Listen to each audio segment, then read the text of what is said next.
भुसवळ येथील Chhatrapati Shivaji कॉम्प्लेक्समधील Khandesh live news कार्यालयात थोर समाजसुधारक संत गाडगेबाबा यांची जयंती मोठ्या उत्साहात साजरी करण्यात आली।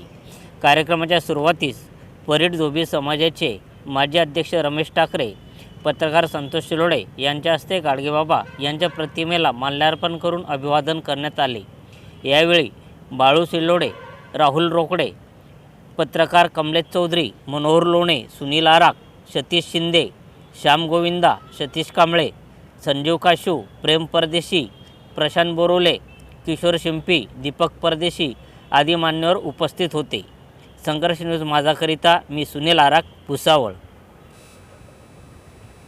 श्री संत गाडगे महाराजांची 150वी जयंती आहे। श्री संत गाडगे महाराज हे महान बाबा होऊन गेलेले आहेत। त्यांनी समाजाकरता अहोरात्र झटलेले आहेत। त्यांनी गोरगरिबांकरता अनेक कार्य केलेले, त्यांनी धर्मशाळा काढलेल्या आहेत। असे आमचे गाडगे बाबा होऊन गेलेले आहेत।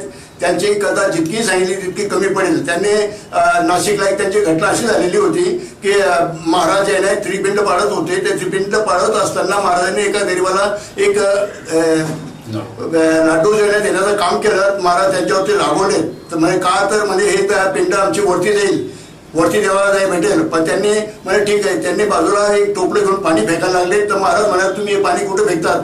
तर माझ्या शेगावच्या शेतामध्ये जाईल, मी तिथं पाणी। महाराज म्हणजे पाणी कसं जाईल? जर तुझं ते हे त्रिपिंड पाडून वरती जाऊ शकतो ते पाणी का जाऊ शकत नाही? तर ते महाराज उठून त्यांचे पाय धरले की तुम्ही महान आहेत, आमची रोजीरोटी आहे, तुम्ही आमच्या पोटावरती लाथ नको मारा, असे महाराजांसमोर त्यांनी विनंती केली। असे गाडगे महाराजांचे विचार होते। त्यांनी अंधांना किंवा गोरगरिबांना हे सर्व गोष्टी सांगितलेल्या आहेत। तुम्ही लग्न मुलीचे कमी खर्चात करा, पण मुलांना शिक्षण द्या।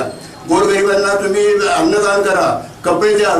आणि त्यांनी सांगितले भरपूर काही त्यांनी सांगितलेले आहेत शिक्षणाविषयी। तर असे गाडगे महाराजांचे विचार होते, त्याबद्दल धन्यवाद। महाराष्ट्रातील अखंड संतांची परंपरा लाभलेले संत गाडगे महाराज हे प्रखर विज्ञानवादी आणि अंधश्रद्धा दूर करणारे संत होते। महाराजांचं पूर्ण नाव हे डेबूजी झिंगराजे जानोरकर असे होते आणि त्यांनी अखंड असे स्वच्छता मोहीम राबवली। आजही त्यांच्या नावाने शासनाने गाडगे महाराज स्वच्छता मोहीम ही राबवली जाते। महाराज ज्या ठिकाणी जात आधी कीर्तन करण्याच्या आधी स्वच्छता करत असत। अंधश्रद्धेपासून ते खूप दूर होते आणि त्यांनी समाजाला जागृत करण्याचं खूप महान कार्य केलेलं आहे। ज्या अंधश्रद्धा त्यावेळेला खूप मोठ्या होत्या, प्रत्येक गावात जाऊन त्यांचं अंधश्रद्धेवरचं कीर्तन ऐकण्यासाठी बाहेरगावचे सुद्धा लोक त्या ठिकाणी येत होते।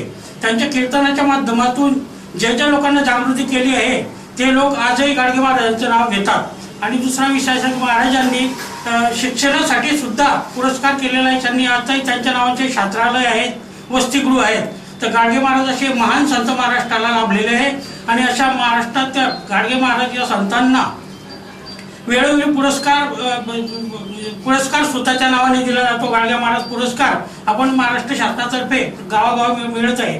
तर गाडगे महाराजची परंपरा स्वच्छतेसाठी कायम राहावी यासाठी आपणही प्रयत्न करूया। संत गाडगे महाराज यांचे विचार आपण नेहमी आत्मसात करूया, हीच विनंती। जय हिंद, जय महाराष्ट्र, संत गाडगे महाराज की जय। आज संपूर्ण देशामध्ये श्री संत गाडगे महाराज यांची जयंती साजरी केली जात आहे। गाडगे बाबांनी त्या काळामध्ये आपल्याला अंधश्रद्धेवर विश्वास ठेवू नका, मुलांना शिक्षण द्या आणि स्वच्छतेचा धडा हा काळात त्यांनी स्वतः हातामध्ये झाडू घेऊन गल्लोगल्ली फिरून त्यांनी स्वच्छतेचा मंत्र दिलेला आहे। आज देखील महाराष्ट्र शासन त्या विचारावर कायम चालत असून आजही स्वच्छता केली जात आहे। अशा महान गाडगे बाबांना मी विनम्र अभिवादन करतो।